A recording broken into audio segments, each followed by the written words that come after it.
Hello friends, birthday கொண்டாடுறவங்களுக்கு, wedding day கொண்டாடுறவங்களுக்கு விஷஸ்ங்க.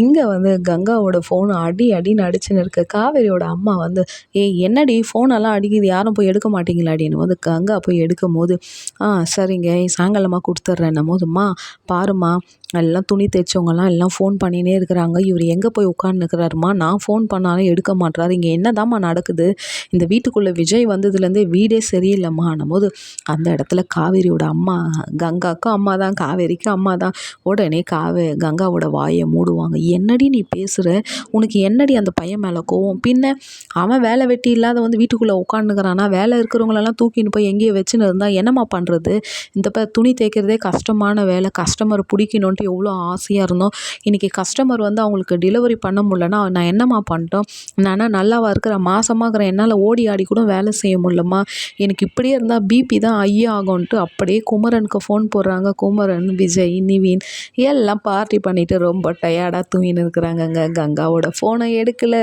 குமரனுக்கு வேட்டுன்ட்டு வேறு லெவலில் சந்தோஷமாக இருக்குது. என்னதான் இருந்தாலும் ஹஸ்பண்ட் ஒய்ஃப் சண்டை போடும்போது வேறு லெவலில் இருக்கும்.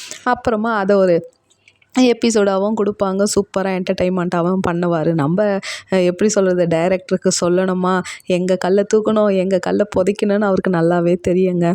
அந்த இடத்துல காவேரி ஏஞ்சி வரும்போதுமா, குட் மார்னிங், எனக்கு காஃபி வேணுமானும் போது கங்கா அப்படியே காவேரியை பார்த்து ஒரு முறைக்குதுங்க. ஐயோ பயமாக இருக்கே.